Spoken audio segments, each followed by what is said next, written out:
Bonjour, quatrième Ivoire, quatrième Azur.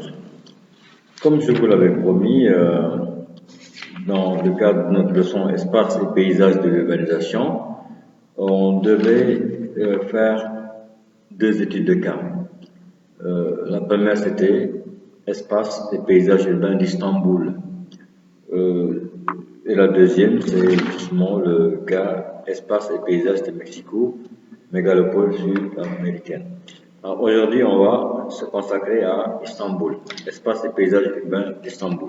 C'est l'étude de cas qu'on trouve aux pages 190 et 191. Bon, comme d'habitude, nous faisons surtout l'itinéraire 1 et on va utiliser les trois, on va répondre en fait aux trois questions importantes de l'itinéraire 1. Il s'agit d'abord de 1. Document 1, localiser Istanbul et identifier la particularité de sa situation géographique. Deuxième question, document 2, citer deux nouveaux types de quartiers nés de la croissance urbaine d'Istanbul depuis 1950.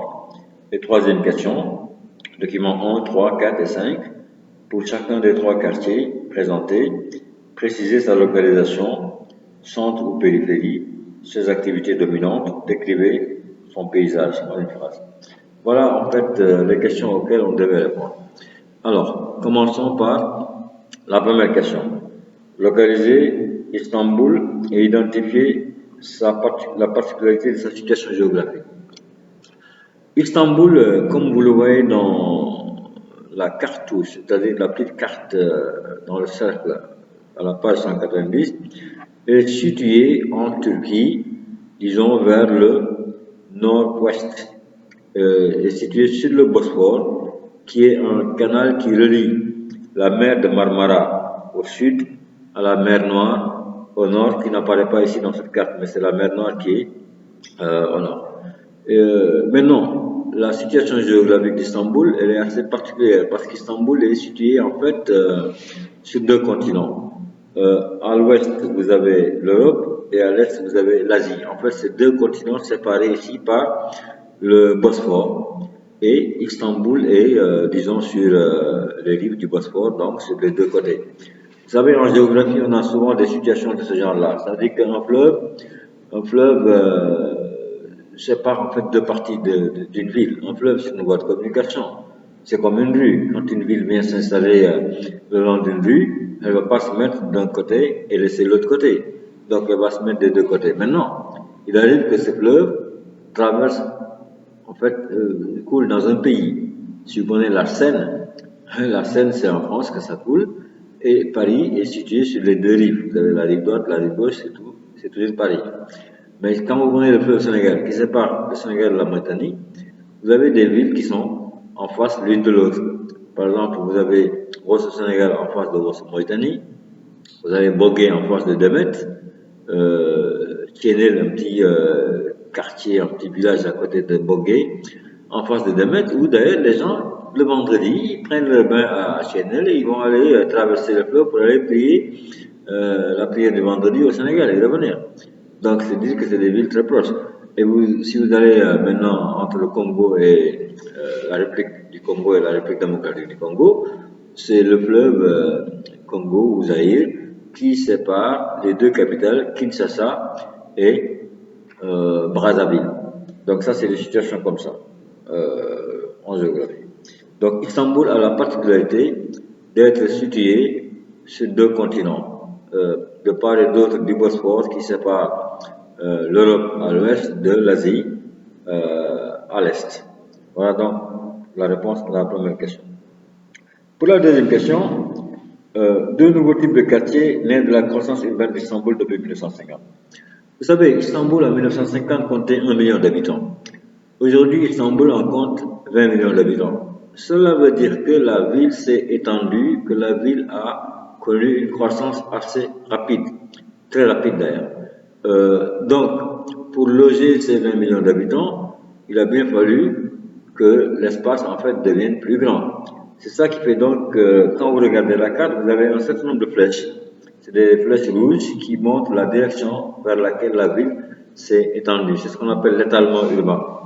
Donc, deux nouveaux types de quartiers, en fait, depuis 1950, on va parler donc des périphéries récentes.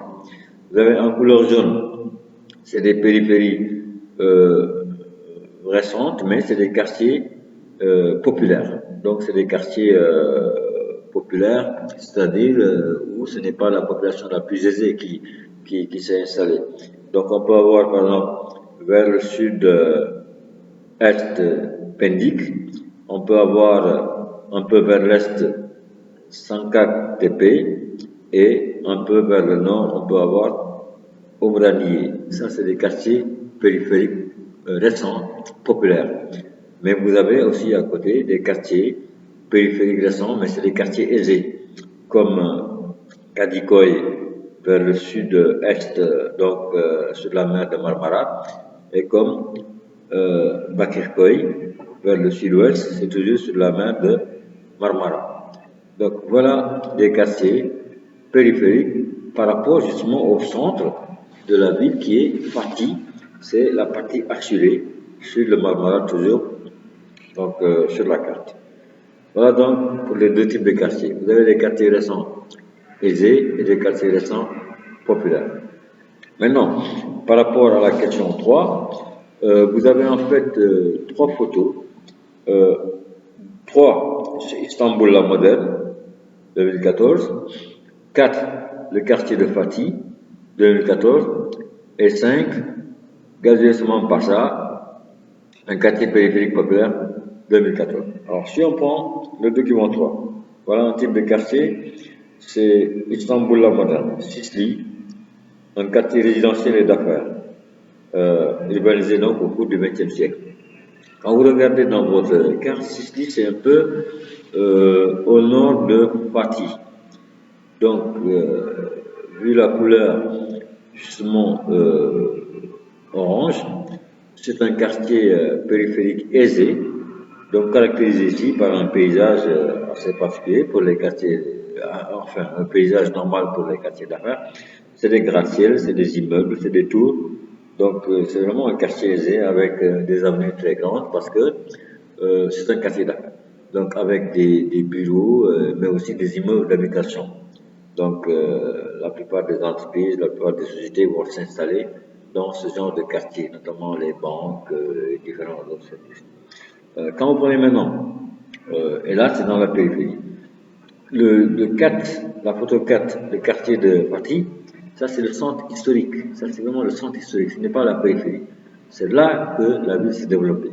Et c'est devenu un quartier commerçant, avec donc, si vous regardez, c'est plein de boutiques, c'est plein de shops, et il y a plein de touristes qui vont passer donc, se promener, parce que c'est vraiment le quartier historique. Alors là, il y a peut-être quelques habitats, mais c'est des habitats quand même très anciens, parce que c'est le cœur de la ville, c'est là que la ville s'est développée au départ, et ça c'est le centre, avec son paysage donc particulier, c'est des maisons anciennes, peut-être des monuments, mais surtout un quartier de commerce. Voilà, c'est un quartier donc qui va être très rempli le jour parce que beaucoup de gens vont converger dans ce quartier et la nuit il va devenir plutôt vide parce que les gens vont partir vers la périphérie. Et enfin vous avez le document 5, c'est-à-dire que la photo 5, Gazios Mampasa, un quartier périphérique populaire. Et si vous regardez dans la carte, c'est encore disons au nord-est, au nord-ouest, pardon, de Fatih. C'est un quartier populaire avec des habitats collectifs, c'est-à-dire des immeubles, c'est en un, et des habitats, des constructions individuelles illégales, parce que les gens s'installent un peu partout. C'est un peu une espèce de bidonville. Et au loin, au dernier plan, on aperçoit les gratte-ciels donc des quartiers d'affaires, essentiellement les gratte-ciels de Sicile qu'on aperçoit ici. Voilà donc un peu en résumé ce qui se passe à Istanbul. Ça veut dire qu'on a au départ une ville qui est juste en fait en face de la mer de Marmara, sur le Bosphore, c'est Fatih, c'est le cœur historique qui est devenu aujourd'hui un centre commerçant, très fréquenté par les touristes. C'est un peu le cœur de la ville, avec donc un paysage marqué par de vieux bâtiments en ruine, bon, ainsi de suite. Et vous avez deux types de quartiers, récents, ça c'est l'extension de la ville. Une partie, c'est les riches donc qui vont s'installer dans les quartiers donc périphériques récents mais aisés, comme à Kadikoy, comme à Sisli, comme à Barkikhoy. Et à côté, vous avez des quartiers, disons, récents, périphériques, mais pour les pauvres, comme à Pendik, comme à Gaziès Mampasa. Et chaque quartier a un paysage particulier. Voilà donc pour ce qui se passe pour Istanbul. Donc il nous reste à voir un peu ce qui se passe à Mexico. Merci.